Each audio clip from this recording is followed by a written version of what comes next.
ബിലെയാം ജനത്തെ ശപിക്കാൻ പോയി. പക്ഷേ ശപിക്കാൻ കയറിയ മലമുകളിൽ കയറി നിന്നിട്ട് താഴെ വരെ തനിച്ചു പറക്കുന്ന ചിട്ടയോടും അടുക്കോടും കൂടെ ദൈവിക പ്രമാണത്തിൻ്റെ നെടിലങ്കിടി പറക്കുന്ന ജനത്തെ ശപിക്കാൻ വാ തുറന്നതാണ്. പക്ഷെ വാ തുറന്നപ്പോൾ മുഴുവൻ സുഭാഷിതം ചൊല്ലി തുടങ്ങി, അനുഗ്രഹങ്ങൾ ചൊല്ലി തുടങ്ങി. ഇതാ തനിച്ചു പറക്കുന്ന കൂട്ടം, അവർ ജാതികൾ കൂട്ടത്തിൽ എണ്ണപ്പെടുന്നില്ലല്ലോ, ഇസ്രായേൽ ആഭിചാരം ലക്ഷണവിദ്യം ഫലിക്കയില്ലെന്ന് അങ്ങനെ കൊണ്ട് പ്രവചിക്കാൻ തുടങ്ങി. അവിടെ ബാരാക്ക് പറയാണ്, മോവാബ് രാജാവ് നീ എന്തായി പറയുന്നത്? എൻ്റെ പണം മേടിച്ചിട്ട് നീ അവരെ ശപിക്കാനുള്ളതിന് നീ എന്തിനാ അനുഗ്രഹവാദം ചൊല്ലുന്നത്? പക്ഷേ ബിലെയാമിനറിയാം, ഞാൻ എന്തു വാ തുറന്നാലും ഈ ജനത്തെ ശപിക്കാനല്ല, അനുഗ്രഹിക്കാനല്ലാതെ ശപിക്കാൻ എന്നെ കൊണ്ട് പറ്റുകയില്ല. അതുകൊണ്ട് ബിലെയാമിന് മനസ്സിലായി, എന്തുകൊണ്ട് ഞങ്ങളുടെ ശാപം ഇവൻ്റെ മേൽ ഫലിക്കുന്നില്ല? ഞാൻ ശപിക്കാൻ വാ തുറക്കുമ്പോഴും എന്താ അനുഗ്രഹമായി പോകുന്നറിയാമോ? ദൈവ സാന്നിധ്യം അവരോട് കൂടെ ഉണ്ട്. ദൈവ സാന്നിധ്യമുള്ളത് കൊണ്ട് അവനെ ശകാരിക്കാനൊക്കില്ല, അവരെ ശപിക്കാൻ പറ്റുന്നില്ല. എന്താണ് വഴി? ബിലെയാം മോവാബ് രാജാവോട് പറയുന്നു, ഒറ്റ വഴിയാണ്, ദൈവ സാന്നിധ്യം അവരോടുള്ളത് കൊണ്ട് എനിക്കൊന്നും ചെയ്യാനൊക്കില്ല. പോകാൻ നേരത്ത് പണം മേടിച്ചതിൻ്റെ കൂറ് കാണിക്കാൻ രാജാവിനോട് ബിലെയാം പ്രവാചകൻ പറഞ്ഞു കൊടുത്ത കാര്യമുണ്ട്. ബിലെയാമിൻ്റെ ഉപദേശം പറഞ്ഞു കൊടുത്തു. ഒരു കാര്യം ചെയ്യുക, മോവാബ് സുന്ദരികളായ സ്ത്രീകളെ ഇസ്രായേൽ ജനത്തിന് നടുവിലേക്ക് പറഞ്ഞു വിടാൻ പറഞ്ഞു. രണ്ടെന്താണ് പറഞ്ഞത്? അവരെ കൊണ്ട് നിങ്ങൾ വിഗ്രഹാർപ്പിതം ഭക്ഷിപ്പാൻ പറഞ്ഞു. ഈ രണ്ട് കാര്യം ചെയ്താൽ മതി. എന്താണെന്നറിയാമോ?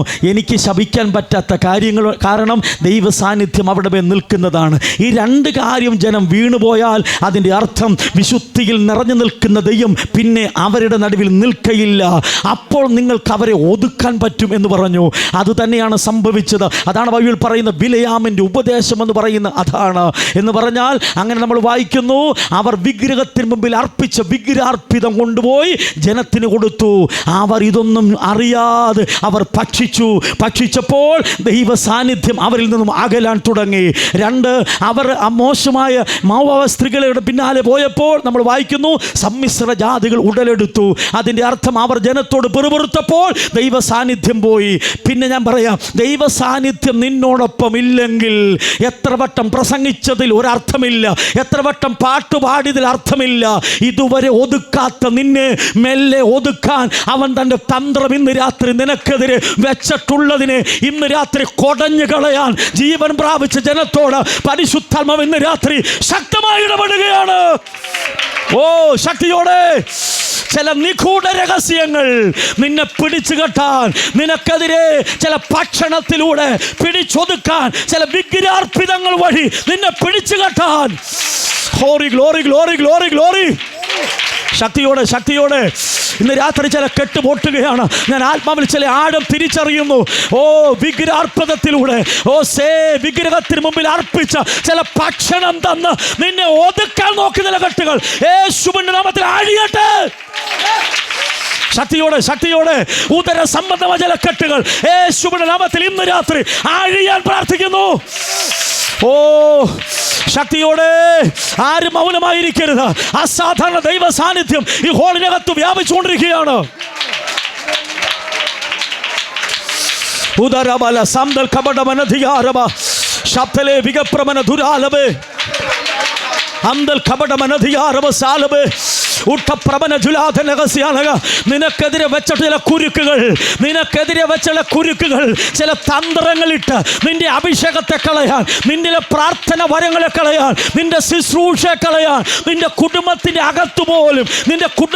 അകത്തുപോലും സ്വരച്ചേർച്ച ഇല്ലാതാക്കി നിന്റെ മേൽ വ്യാപിക്കുന്ന, നിന്നെ ഒതുക്കാൻ നോക്കുന്ന ചില സാത്താനിക തന്ത്രങ്ങൾ നിന്റെ ശുശ്രൂഷ മണ്ഡലത്തിനെതിരെ, ഓ നിന്റെ വിളിക്കെതിരെ, നിന്റെ ശുശ്രൂഷക്കെതിരെ, നിന്റെ ആരാധനക്കെതിരെ, നിന്റെ പ്രാർത്ഥനക്കെതിരെ, നിന്റെ വചന ശുശ്രൂഷക്കെതിരെ,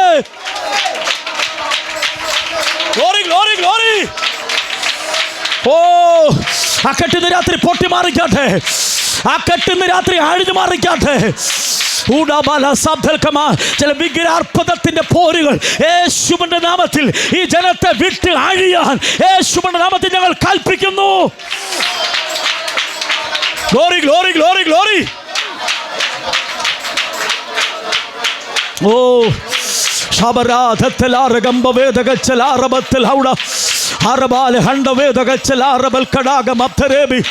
Oh, hallelujah. Yes. Hudabala sabala gamana ribala ardhana jagapramana duralabasiyamdal kamanaga. നിന്നിലെ അഭിഷേകത്തിൻ്റെ വ്യാപാരത്തെ ഒതുക്കാൻ പറ്റില്ലെന്ന് തിരിച്ചറിയുമ്പോൾ നിന്നെ പിടിച്ചൊതുക്കേണ്ടതിന് ചില തന്ത്രങ്ങൾ പിശാച് മെനയും. അത് വളരെ ഗൗരവമായി അറിയേണ്ട കാര്യമാണ്. ചിലതിൻ്റെയൊക്കെ പുറകിൽ വ്യാപിക്കുന്ന പിശാചിൻ്റെ മർമ്മങ്ങൾ നമ്മൾ തിരിച്ചറിയണം. അത് നിന്റെ കൃപകളെ വ്യാപിക്കരുത്, അത് നിന്റെ ശുശ്രൂഷകളെ ഒതുക്കരുത്, അത് ദൈവം തന്ന താലന്തുകളെ അടച്ചു വെക്കാൻ അനുവദിക്കരുത്. ഹല്ലേലൂയ. ഇന്ന് രാത്രി അത് തിരിച്ചറിയുന്ന ജനത്തിനായി ഞാൻ ദൈവത്തെ സ്തോത്രം ചെയ്യുന്നു. ചില സാത്താനിക തന്ത്രങ്ങൾ ഇന്ന് രാത്രി കൊടഞ്ഞുകളയാൽ പരിശുദ്ധമാം ഇന്ന് രാത്രി ശക്തമായി ചിലരോട് ഇന്ന് രാത്രി ദൂത് കൈമാറുന്നു. നിന്നെ ഉപയോഗിക്കേണ്ട വർഷമാണിത്, നിന്നെ ദൈവം മാനിക്കേണ്ട മാസങ്ങളാണിത്. അസാധാരണമായ ഒരു അഭിഷേകം നിന്നിൽ പകരുന്ന ദിനങ്ങളാണ്. ആളുമാറിയവനെ പോലെ, ആളുമാറിയവളെ പോലെ. ഓ ശബല ഹദറ ബല ഹമന ജിലാധരെ. ശക്തിയോടെ ചില കെട്ട് അഴിഞ്ഞു മാറിക്കാട്ടെ. എന്തുകൊണ്ട് ഒരു ലെവലിനപ്പുറം, ഒരു പരിമിതിക്കപ്പുറം കയറിപ്പോകാൻ കഴിയാതെ എവിടെയോ നിന്നെ കുടുക്കിട്ട് തടഞ്ഞു വെച്ച മണ്ഡലങ്ങൾ ഇന്ന് രാത്രി ആത്മാവ് ഉടയ്ക്കുന്ന രാത്രിയാണ്. ഹല്ലേലൂയ. ഓറാ ബലധര. ശരീരത്തിന് ചില കെട്ടുകൾ അഴിഞ്ഞു മാറിക്കട്ടെ. ശരീരം റിലീഫായി തുടങ്ങട്ടെ, ശരീരം വിടുവിക്കപ്പെടട്ടെ യേശുവിന്റെ നാമത്തിൽ ഇപ്പോൾ തന്നെ.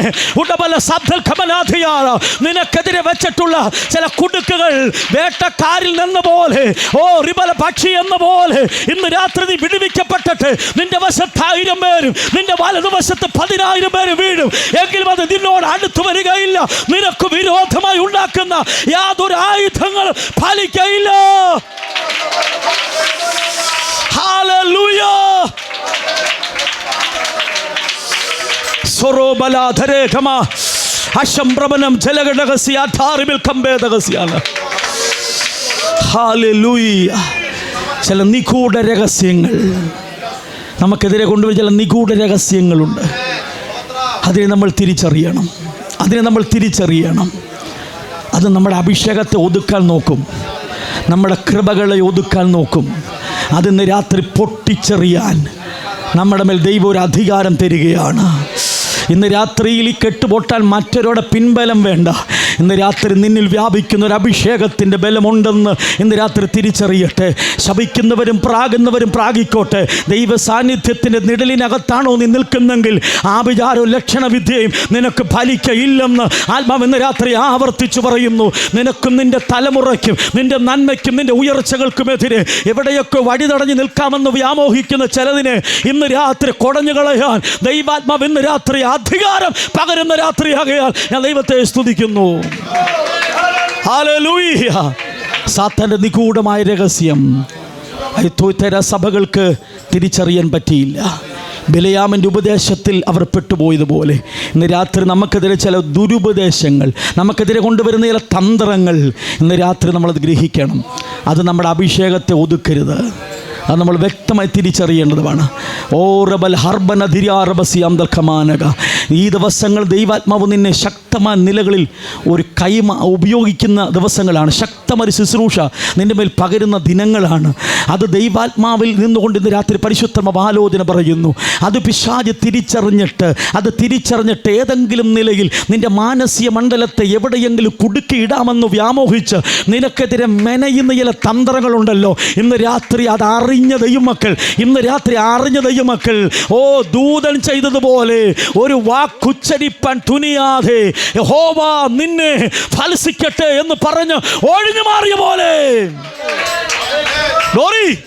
ഇന്ന് രാത്രി ചിലതിനെ ഒഴിഞ്ഞു മാറാൻ ദൈവാത്മാവ് നമുക്ക് കൃപ പകരുകയാണ്. ഞാൻ അധികം മുൻപോട്ട് നീട്ടാതെ വണ്ണം അടുത്ത വാക്യം കൊണ്ട് വായിച്ച വേഗത്തിൽ. 1 വാക്ക് നിമിത്ത രോഗമുണ്ടാകും, 2 വാക്ക് നിമിത്ത വാക്തത്വങ്ങൾ വൈകും, 3 വാക്ക് നിമിത്തം പൈശാചിക ബന്ധനങ്ങൾ ശരീരത്തുണ്ടാകും. 4-മത്തേത് എന്താണ്? നമ്മൾ വായിക്കാം അതേ വാക്യം തന്നെ, സഭാപ്രസംഗി 5-6 വാക്യം ഒന്ന് വേഗത്തിൽ വായിച്ചാട്ടെ. ദൈവം നിൻ്റെ വാക്ക് നിമിത്തം കോപിച്ചിട്ട് നിൻ്റെ കൈകളുടെ പ്രവൃത്തിയെ നശിപ്പിക്കുന്നത് എന്ത്? ഒറ്റ വാക്കിൽ പറഞ്ഞ ദൈവം നിന്നോട് കോപിച്ചിട്ട്, വാക്ക് നിമിത്തം കോപിച്ചിട്ട്, നിൻ്റെ കൈയുടെ പ്രവൃത്തി എന്ന് പറഞ്ഞാൽ അധ്വാന ഫലം നശിപ്പിക്കുന്നത്.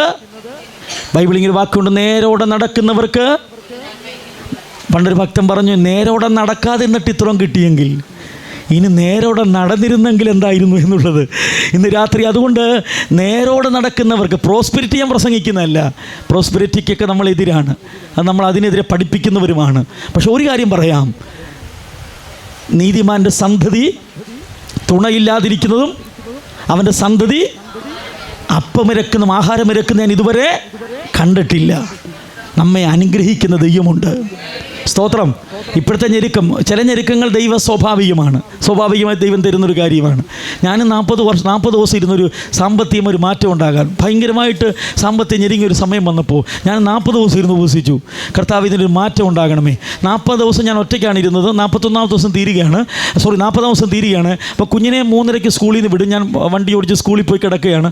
അപ്പോൾ എൻ്റെ കൂട്ടുകാരൻ, ഇപ്പോൾ കർത്താവിലായിരിക്കുന്ന പാസ്റ്റർ സന്തോഷ് മല്ലിശ്ശേരി, എൻ്റെ ആത്മസുഹൃത്താണ്. ഞങ്ങൾ ഒരുമിച്ച് കളിച്ചു വളർന്ന സുഹൃത്തുക്കളാണ്. ഞങ്ങൾ അങ്ങോട്ടും ഇങ്ങോട്ടും എടാ പോടാന്നാണ് വിളിക്കുന്നത്. അദ്ദേഹം എന്നെ വിളിച്ച് ചോദിച്ചിട്ട്, സാബു നീ എവിടാടാന്ന് ചോദിച്ചു. അപ്പോൾ ഞാൻ പറഞ്ഞു സ്കൂളിൽ നിൽക്കുകയാണെന്ന് പറഞ്ഞു. അപ്പോൾ ഞാൻ നിൻ്റെ വീടിനടുത്ത് കിടപ്പുണ്ട്, വേഗത്തിങ്ങോട്ട് വരാൻ പറഞ്ഞു. അപ്പോൾ ഞാൻ 40 ദിവസം തീരുകയാണ്. ദൈവം അയക്കുന്ന വഴി നോക്കണേ. അപ്പോൾ ഞാൻ കുഞ്ഞിനെ വിളിച്ചിട്ട് പെട്ടെന്ന് ചെന്നപ്പോൾ അദ്ദേഹം വീട്ടിൽ വന്ന് വേറൊരു പാസ്റ്റർ കൊണ്ട് ഞാൻ ഇതുവഴി പോയപ്പോഴാണ് നിൻ്റെ കാര്യം ഓർത്തുകൊണ്ട് കയറിയിട്ട് പോകാമെന്ന് പറഞ്ഞു. അങ്ങനെ ഞങ്ങൾ ഇവിടുന്ന് കുറേ നേരം വർത്തമാനം പറഞ്ഞിട്ട് പറഞ്ഞു, ഞാൻ വന്നതേ എന്നോട് ദൈവം ഒരു ദൂത് പറഞ്ഞത് പറയാൻ വന്നതെന്ന് പറഞ്ഞു. അപ്പോൾ ഞാൻ ചോദിച്ചാൽ എന്താണെന്ന് ചോദിച്ചു. അപ്പോൾ ഞാൻ ഈ 40 ദിവസവും വിഷയം എന്താണ്, എൻ്റെ സാമ്പത്തിക മേഖലയ്ക്ക് ഒരു വലിയ മാറ്റം ഉണ്ടാകണം എന്നാണ്. അപ്പോൾ ഈ ബൈബിളിൽ 23 സംഘത്തിൽ ഇങ്ങനെ ഒരു വാക്യമുണ്ട്, യഹോവ എൻ്റെ ഇടയനാകുന്നു, എനിക്ക് മുട്ടുണ്ടാകത്തില്ല. അപ്പോൾ അതിൻ്റെ അർത്ഥം യഹോവ ചിലരുടെ മുട്ടുമാറ്റിയാൽ ചിലരുടെ മട്ടുമാറുന്നത് കൊണ്ട് ദൈവം ചിലരുടെ മുട്ടുമാറ്റത്തില്ല. അതാണ് നമ്മൾ തിരിച്ചറിയണം. അപ്പം അദ്ദേഹം പറയാണ്, നിനക്ക് നന്മകളെല്ലാത്തിനും വേണ്ടിയില്ല ഉപസിക്കുന്നതെന്ന് ചോദിച്ചു. ഇതൊന്നും ആര് പറഞ്ഞ കാര്യമല്ല, ഞാനും എൻ്റെ കുടുംബം അല്ലാതെ വേറെ ആരും പറഞ്ഞിട്ടില്ല. അതുകൊണ്ട് പരിശുദ്ധമ പറയാണ്, ദേവദാസനോട് പറയും, നീ എനിക്ക് നന്മയുടെ ഒരു മുന്നേറ്റത്തിന് വേണ്ടി ഉപസിക്കുന്നത്, നന്മ തടഞ്ഞു വെച്ചതൊന്നും പിശാചല്ല ഞാനാന്ന് പറഞ്ഞു. അതിൻ്റെ അർത്ഥം അറിയാം, നിനക്ക് നന്മ തന്നാൽ നീ ശുശ്രൂഷ കാണത്തില്ലെന്ന് എനിക്കറിയാം, അതുകൊണ്ടാണ് ഞാൻ നിനക്ക് നന്മ തരാത്തെന്ന് പറഞ്ഞു. പിന്നെ അവിടെ വെച്ച് നിർത്തി. പിന്നെ ഞാൻ അതിനു വേണ്ടി പ്രാർത്ഥിച്ചിട്ടില്ല. പക്ഷെ ഒരു കാര്യം, ഇതുവരെ ഒന്നും മുടങ്ങാതെ ദൈവം നടത്തിക്കൊണ്ടു പോകുന്നതിനായി ഞാൻ ദൈവത്തെ സ്തോത്രം ചെയ്യുന്നു. അപ്പം അതാ ഞാൻ മുമ്പ് പറഞ്ഞത്, സാബുവിനെ അറിയുന്നതിനേക്കാൾ നല്ലത് എൻ്റെ കർത്താവിനെ എന്നെ അറിയുന്നതിനായി ഞാൻ ദൈവത്തെ സ്തോത്രം ചെയ്യുന്നു. ചിലത് തന്നാൽ ഞാൻ അഹങ്കരിക്കും, ദൈവത്തിനറിയാം. ഇളക്കുന്ന മനസ്സാണെന്ന് ദൈവം അറിഞ്ഞാൽ അത് സ്വാഭാവികമാണ്. നമ്മുടെ മനസ്സിൻ്റെ ആഴം നമുക്കറിയില്ലല്ലോ. ചിലപ്പോൾ നമ്മൾ തടി പോലാണ്. വെള്ളം പൊങ്ങുന്നതനുസരിച്ച് തടി പൊങ്ങിക്കൊണ്ടിരിക്കും, വെള്ളം താഴുന്നതനുസരിച്ച് വെള്ളത്തിൽ കിടക്കുന്ന തടി താണുകൊണ്ടിരിക്കും. എന്നാൽ ചില പാറ നിങ്ങൾ കണ്ടിട്ടുണ്ടോ? എത്ര വെള്ളം പൊങ്ങിയാലും പാറ പൊങ്ങത്തില്ല, എത്ര വെള്ളം താണാലും പാറ താഴത്തില്ല. പാറയ്ക്കൊരു സുസ്ഥിരതയുണ്ട്. എന്നാൽ നമ്മളൊക്കെ പലപ്പോഴും മരം പോലെയാകാറുണ്ട്. വെള്ളം പൊങ്ങുന്നതനുസരിച്ച് നമ്മളും പൊങ്ങും, വെള്ളം താഴുന്നതനുസരിച്ച് നമ്മുടെ മനസ്സ് താഴും.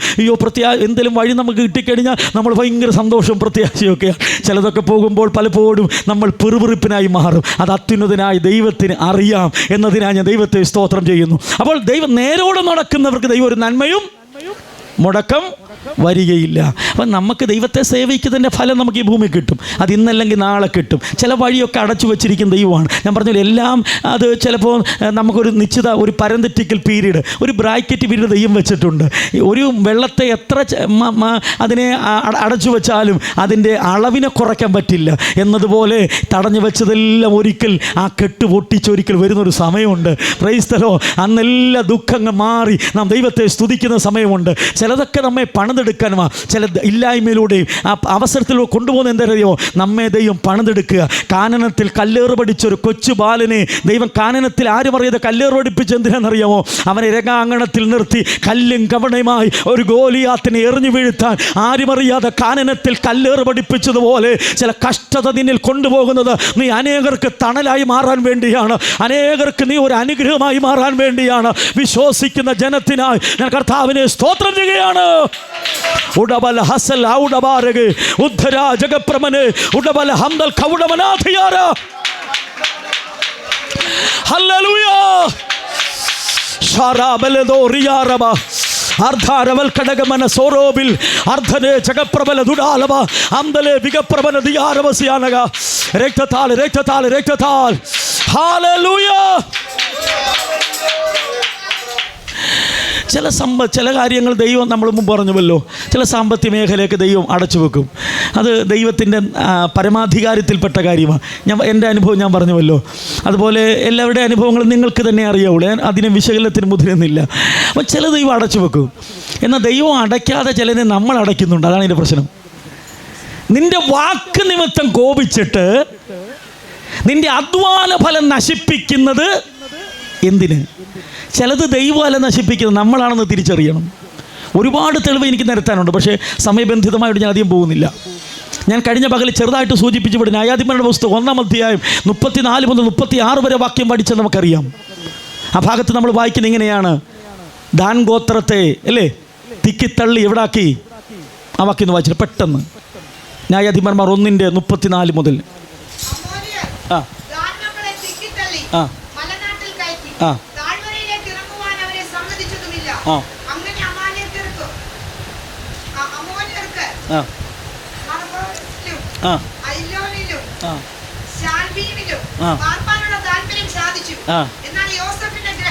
എന്നാൽ യോസഫ് ഗൃഹത്തിന് ബലം കൂടിയപ്പോൾ,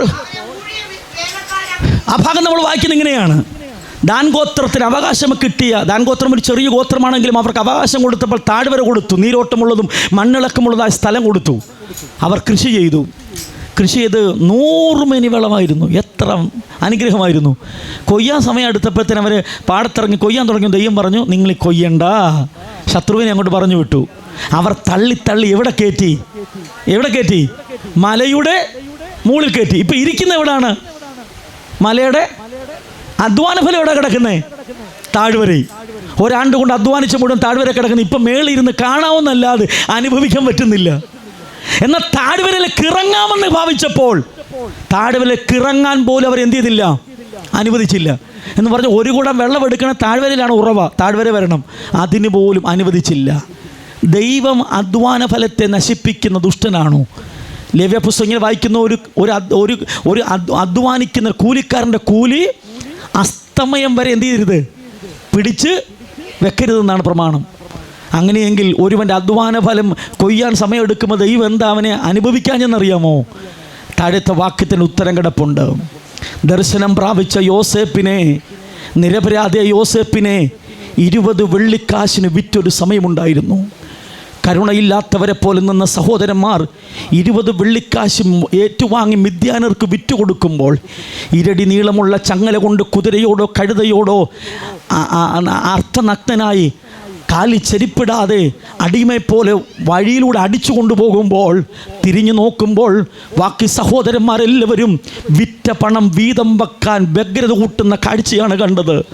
നിറയുന്ന കണ്ണുകളോടെ നോക്കുമ്പോൾ പ്രതികരിക്കാൻ അവസ്ഥയില്ലാത്തവനും ശക്തിയില്ലാത്തവനുമായി ബലഹീനനായി യോസേപ്പ് മാറിയ സമയം, അന്ന് തൻ്റെ സഹോദരന്മാർ ബലവാന്മാരായിരുന്നു. അതുകൊണ്ടാണ് 20 വെള്ളിക്കാശിന് അവനെ വിറ്റത്. സഹോദരന്മാരെല്ലാം വിറ്റ വെള്ളിക്കാശ് വീതം വെച്ച കൂട്ടത്തിൽ എല്ലാവരുടെ പോക്കറ്റിൽ ആ നാണയമെത്തി. ആ നാണയം ആരുടെ പോക്കറ്റിലുമെത്തി? രൂപൻ്റെ കയ്യിലുമെത്തി.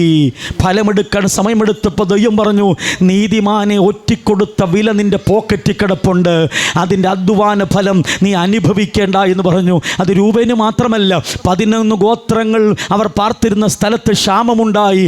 എന്നാൽ നിങ്ങൾക്കറിയണമോ, പ്രതികരിക്കാൻ അവസരമുണ്ടായിട്ടും പ്രതികരിക്കപ്പെടാതെ ദൈവകോപത്തിനിടം കൊടുത്ത് കാത്തിരുന്ന യോസേപ്പ് അന്നൊരു ബലഹീനമായിരുന്നു. എന്നാൽ പിൽക്കാലം കഴിഞ്ഞപ്പോൾ ദൈവം യോസേപ്പിന് ബലം കൊടുത്തപ്പോൾ സഹോദരന്മാർ ബലഹീനരായി മാറി, നിത്യവൃത്തിക്കും നിർവാഹമില്ലാതായി മാറിയപ്പോൾ നിങ്ങൾ ശ്രദ്ധിക്കണമേ, അവരുടെ 11 ഗോത്രത്തിൻ്റെ നന്മയെ ദൈവം മുടക്കിക്കളഞ്ഞപ്പോൾ യോസേപ്പിനെ ദൈവം എന്ത് ചെയ്തറിയാമോ? പക്ഷികാരി മന്ത്രിയാക്കി ദൈവം അവനെ ഉയർത്തിയതായി തിരുവചനത്തിൽ വായിക്കുന്നെങ്കിൽ, ഇന്ന് രാത്രി പ്രതികരിക്കാൻ പ്രമാണമില്ലാത്തവരായി സഹിച്ചു വാഴുന്ന നിന്റെ നന്മയെ ഒരിക്കലും മുടക്കിക്കളയാതെ നിന്നെ സമർത്ഥിൽ നിന്നും സമർത്ഥിലേക്ക് കൊണ്ടുപോകാൻ എൻ്റെ ദൈവം വിശ്വസ്തനാണ്. മനസ്സിലാകുന്ന ജനം ഇന്ന് രാത്രി ശക്തിയോടെ ഒന്ന് അധരം തുറന്ന് കർത്താവിനെ സ്തുതിക്കാം. ഹല്ലേലൂയ.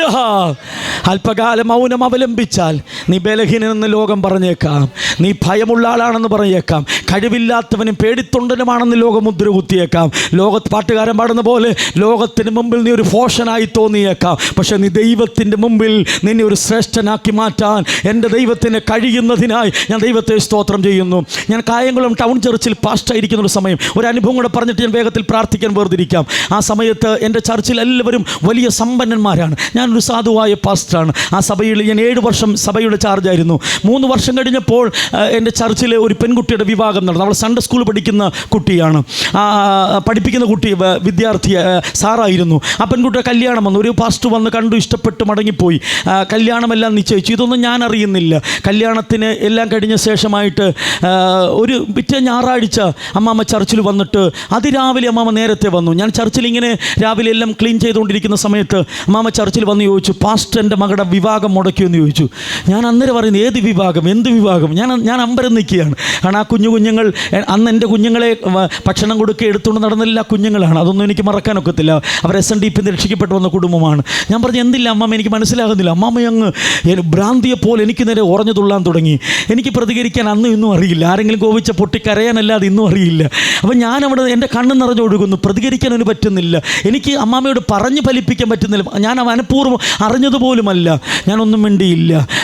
പക്ഷേ ഞാൻ അവിടെ ഹോളിൽ നിന്ന് പ്രാർത്ഥിച്ചുകൊണ്ടിരിക്കുമ്പോൾ ആ കല്യാണം മുടങ്ങിപ്പോയി. ഏതോ ഒരു പാസ്റ്റർ വിളിച്ചു പറഞ്ഞു, പെണ്ണിനെക്കുറിച്ച് എന്തോ വിളിച്ചു പറഞ്ഞു, ആ കല്യാണം മുടക്കി. പാസ്റ്റർ എന്ന് പറഞ്ഞപ്പോൾ അവരോർത്തു സാവു പാസ്റ്ററായി ഞാനാണെന്ന് അവിടെ വിചാരിച്ചു. കാരണം അറിയാതെ അവർക്ക് എനിക്കെതിരെ ഉറഞ്ഞു തുള്ളി.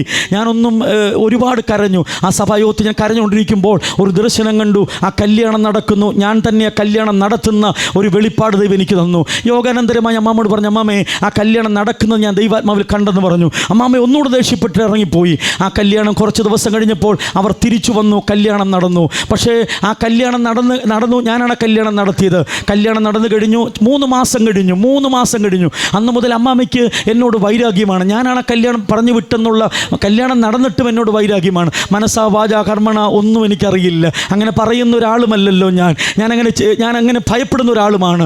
അങ്ങനെ ആ കല്യാണം മുടങ്ങി 3 മാസം കഴിഞ്ഞപ്പോൾ ഒരു ദിവസം ഞാൻ ഒരു കൺവെൻഷൻ പ്രസംഗിക്കാൻ കാർ ഓടിച്ചുകൊണ്ട് പോകുമ്പോൾ പെട്ടെന്ന് ആ കല്യാണം കഴിച്ച മരുമോൻ എന്നെ ഫോണിൽ വിളിച്ചു, സൗ പാസ്റ്റർ എവിടെ ഉണ്ട് എന്ന് ചോദിച്ചു. അപ്പോൾ ഞാൻ ആ സഭയിലെ പാസ്റ്ററായിട്ടിരിക്കുകയാണ്. ഞാൻ പറഞ്ഞു, മോനെ ഇതുപോലെ ഞാനൊരു കൺവെൻഷൻ പ്രസംഗിക്കാൻ കടന്നു പോവുകയാണ്, പാസ്റ്റർ പെട്ടെന്ന് വരാൻ പറ്റുമോ എന്ന് ചോദിച്ചു. ഞാൻ പറഞ്ഞു, ഇല്ല, ഞാൻ പ്രഭാഷണത്തിന് പോവുകയാണ്, യോഗാനന്തരം മടങ്ങി വരാം. എന്താണെന്ന് ചോദിച്ചു.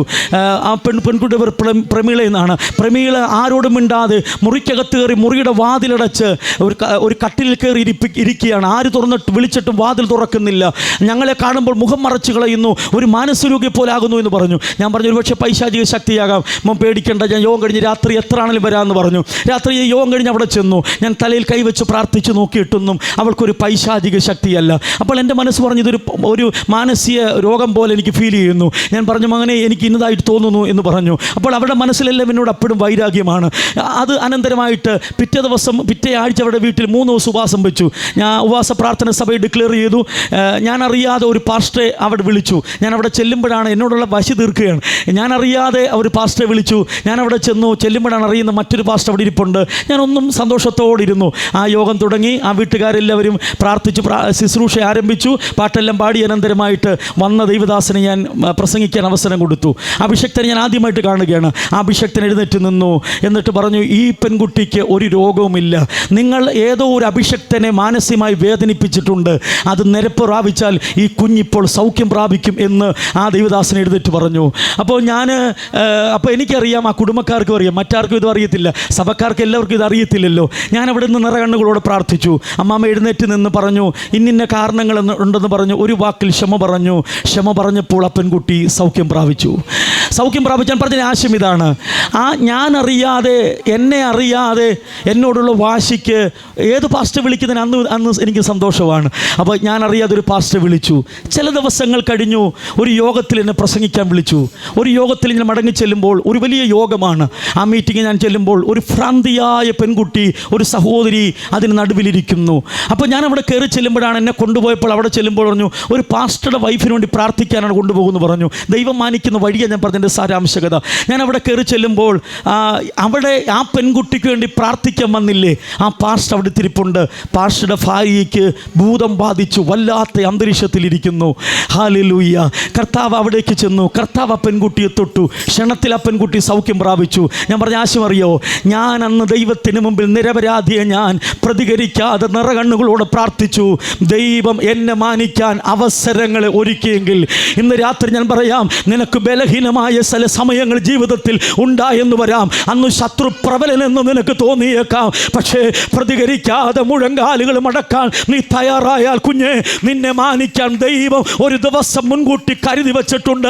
അത് മനസ്സിലാകുന്ന ജനം ഇന്ന് രാത്രി ശക്തിയോട് ഒന്നാധരം തുറന്ന് ദൈവത്തെ സ്തുതിച്ചാട്ടെ. ഹല്ലേലൂയ. നിന്റെ സമ്പത്തിന്റെ മേഖലയുടെ മേൽ ഒരഴിവ് ഇന്ന് രാത്രി വെളിപ്പെടട്ടെ. ഇന്ന് രാത്രി കടഭാരങ്ങൾ മാറട്ടെ. ചില ഞെരുക്കം ഇന്ന് രാത്രി പൊട്ടിമാറിക്കാട്ടെ. ചില രോഗബന്ധനങ്ങൾ അഴിയട്ടെ. നിന്റെ ശരീരത്തിൽ അലട്ടുന്ന ചില ബന്ധനക്കെട്ടുകൾ അഴിയട്ടെ. ചില വാഗ്ദത്തങ്ങൾ മാറിപ്പോയത് ഇന്ന് രാത്രി മടക്കി പിടിച്ചാട്ടെ.